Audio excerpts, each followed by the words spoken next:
আমি আগে বলেছি যে ভারত যুদ্ধের পক্ষে কোনো সময় নয়, কিন্তু দুর্ভাগ্যবশত পেহেলগাঁওতে যেভাবে আক্রমণ হয়েছে এবং ধর্ম জিজ্ঞেস করে একের পর এক আধা সিঁদুর দেখে মহিলাদের তাদের স্বামীদেরকে যেভাবে হত্যা করা হয়েছে, এবং সে সময় উগ্রপন্থীরা বলেছিল মোদীকে গিয়ে বলো, তো মোদীকে গিয়ে তারা বলেছিলেন। তো যদি তারা বার্তা দেয়, পাকিস্তানের এই ভারত টাট্টু যারা আর কি, সেই ভারত টাট্টুরা বার্তা দিয়েছিল মোদীকে গিয়ে বলেন, তো মোদীকে গিয়ে বলেছিল, মোদী বলতে শুরু করেছে, সবে ভারতবর্ষ বলতে শুরু করেছে। তো যারা শুনছে শোনার ক্ষমতা কতদূর হবে সেটা সময়ই বলবে।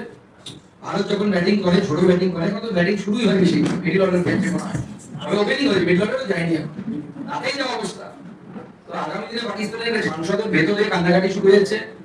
পাকিস্তান এবং পাকিস্তানের যারা নেতা তারা উপরওয়ালার কাছে দোয়া করছেন যে তাড়াতাড়ি তাদেরকে যেন বাঁচানো হোক।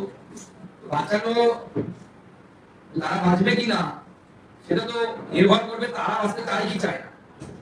পাকিস্তানের একজন সেনাপ্রধান ছিলেন মুনির সাহেব, তিনি কিছুদিন আগে দ্বিজাতি তত্ত্ব দিয়েছিলেন, তাতে শুরু করেছে।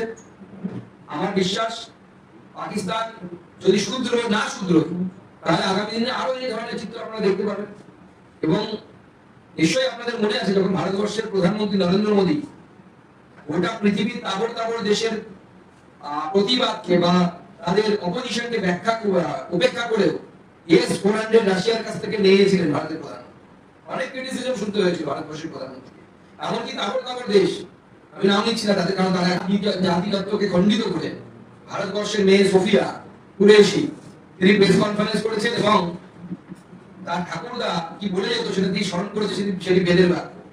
এটাই হচ্ছে ভারতবর্ষের সংস্কৃতি, ভারতবর্ষের একত্রিত ধর্ম।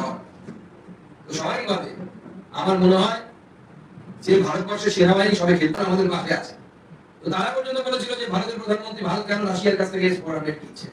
আজকে সেই S-400 এর মার আরো ক্ষমতা আমরা সবাই টিভিতে দেখছি। অনেকে লিখছে যে পাকিস্তানের নাকি অকাল দীপাবলি শুরু হয়েছে, অনেক অকাল দীপাবলি শুরু হয়েছে। তো যুদ্ধ ভারতবর্ষ কোনো সময় চায় না, কিন্তু আমাদেরকে যুদ্ধে যদি কেউ টানে, যুদ্ধ করা আমার ধর্ম, আমার শাস্ত্র বলছে যে আমাদের ধর্ম পালন করতে হবে, সেই ধর্ম আমাদের দেশ পালন করছে, আমাদের সেনাবাহিনী পালন করছে। ভারতবর্ষের প্রধানমন্ত্রী এবং ভারতবর্ষের সেনাবাহিনীর উপর ভারতীয় জনতা পার্টির পূর্ণ বিশ্বাস আছে। যথারীতি তারা সেই বিশ্বাসকে রেখেছে আগামী দিনে। কলকাতার বুকে বিশেষ করে আমরা তো কলকাতার যে প্রোফাইলগুলো দেখতে পাচ্ছি, সোশ্যাল মিডিয়ার বেশ কিছু হ্যান্ডেল থেকে তারা তৈরি হবে, তবেই ভারত স্বাধীন হবে। অর্থাৎ ভারতের বিভাজনের পক্ষেই পাকিস্তান করা পাঠিয়েছে। শুধু তাই নয়, যে শহীদ মিনারের সভা থেকে সোহরাওয়ার্দী এবং কোম্পানি ডাইরেক্ট অ্যাকশন ডে অর্থাৎ গ্রেট ক্যালকাটা কিলিংস যে শুরু হয়েছিল, তারা আহ্বান জানিয়েছিল, তাতে জ্যোতি বসুরও থাকার কথা ছিল, কোনো কারণে তিনি পৌঁছতে পারেননি। এখনো পর্যন্ত আমরা ঐতিহাসিকদের কাছ থেকে এমন কোনো ডকুমেন্ট পাইনি যেখানে জ্যোতি বসু যাননি বা যাবেন না বলেছেন, পৌঁছতে পারেননি, অর্থাৎ পৌঁছে যেতে হয়। তারপরে সেই জ্যোতি বসুও আগামী 20 জুন আসছে, সেই দিন এই জ্যোতি বসুও কিন্তু পশ্চিমবঙ্গ গঠনের পক্ষে ভোট দিয়েছিলেন। তখন কিন্তু জ্যোতি বসুর ভিতরে হিন্দু হয়ে বেঁচে থাকা ইচ্ছেটা জেগেছিল, না নচেত তিনি পাকিস্তানের পক্ষে ভোট দিতেন। 21 জন ভোট দিয়েছিল পাকিস্তানের পক্ষে, যে পশ্চিমবঙ্গ পাকিস্তানে যাবে, কিন্তু জ্যোতি বসুও তখন ভোট দিয়েছিলেন। আমরা সেটাকেও স্বীকার করি। সেই জন্য বামপন্থীদের ইতিহাস বলা হয়, আর বিশেষ করে যেখানে তাদের অবৈধ পিতা চাইনা থাকবে, পাকিস্তান যে বোম মিসাইল গুলো মারছে অনেকগুলো হচ্ছে চাইনার তৈরি। শুনলাম চাইনার যে একটা সূচক, আমাদের যেমন ইন্ডেক্স আছে শেয়ার মার্কেটের সূচক, সেই সূচক ক্রমাগত নিম্নগামী এবং জিনিসপত্রের দাম বাড়ছে। স্বাভাবিকভাবে সেই দেশের যুদ্ধ করার ক্ষমতা নেই, তবুও যুদ্ধ করবে। এখন তার মানে যদি এই ধরনের উদ্ধত্ত হয়, মাঝে মাঝে উদ্ধত্তকে শিক্ষা দেওয়ার প্রয়োজন হয়। ভারতীয় সেনা সেটাই করছে, ভারতীয় সেনার উপর ভরসা রাখুন। এবং আমার মনে হয় পাকিস্তানের যে বর্তমান পরিস্থিতি হয়েছে, ইন্টারন্যাশনাল ভিখারিতে পরিণত হয়েছে পাকিস্তান। আগে একটা দুটো দেশের কাছে চাইতো, এখন যার দেশ দেখছে না, যার কাছে চাইছে পাচ্ছে তার কাছে চাইছে, ইউএস এর কাছে চাইছে। এমনকি ইউএস এর কাছে পাকিস্তান এই ধরনের দাবিও জানিয়েছিল যে আমেরিকা বা ইউএস মধ্যস্থতা করবে। আমেরিকার ভাইস প্রেসিডেন্ট স্পষ্ট ভাষায় বলে দিয়েছেন, নান অফ আওয়ার বিজনেস, এটা আমাদের কোনো এর মধ্যে আমরা নেই।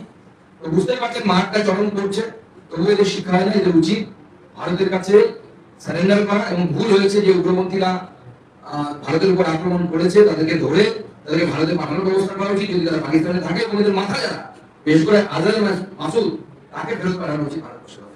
বিভিন্ন বিরোধীরা বলছেন এটাই আসল সময় পাকিস্তান অধিকৃত কাশ্মীরে ফেরত আনা। ভারতের সীমানা বাড়ছে, সেটা ভারতবর্ষের প্রধানমন্ত্রী এবং ভারতবর্ষের সেনাবাহিনী সিদ্ধান্ত নেবে।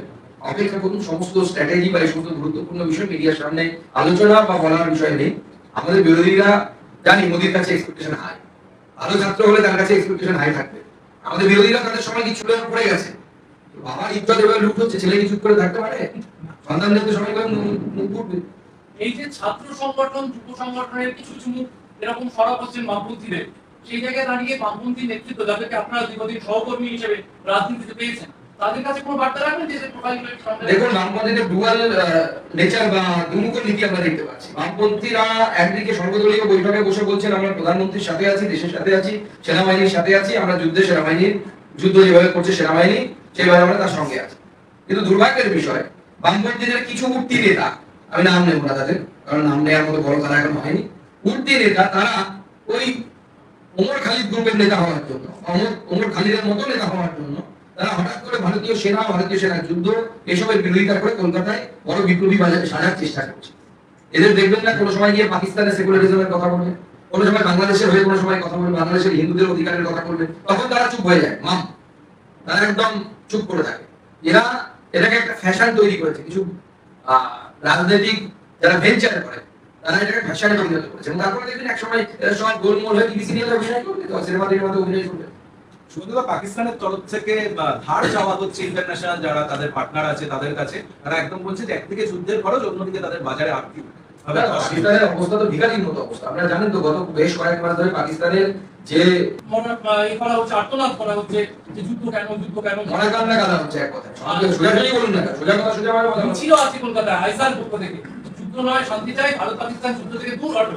এই রাত দিয়ে কলকাতার বুকে কলেজ আপনাদের পার্টির থেকে একটু দূরে কলেজ থেকে হাঁটতে হবে আইসা। দেখুন, এই বামপন্থীদের ইতিহাস যারা জানে না তাদের জন্য হয়তো এটা নতুন লাগতে পারে, কম মনে হতে পারে কি করছে বামপন্থীরা। কিন্তু ভারতবর্ষের ইতিহাস যারা ভালো করে পড়েছে, 1947 সালের আগে এই বামপন্থীদের স্লোগান ছিল আগে পাকিস্তান করতে হয়নি, আগে মোদির উপর এক্সপেকটেশন, মোদি 5 লাখ টাকার চিকিৎসাও দেবে, সবাইকে বাড়িও দেবে, ফ্রিতে রেশনও দেবে, আবার পিওকেও দেবে। তো জানি সেই এক্সপেকটেশন বিজেপি এবং নরেন্দ্র মোদির উপর আছে। তো আমরা জানি ভালো ছাত্রের উপর এক্সপেকটেশন থাকে, আমাদের ছাত্র ভালো পরীক্ষাও দিচ্ছে, ভালো রেজাল্ট হবে, চিন্তা নেই। আর কিছু শেষ করি, ধন্যবাদ।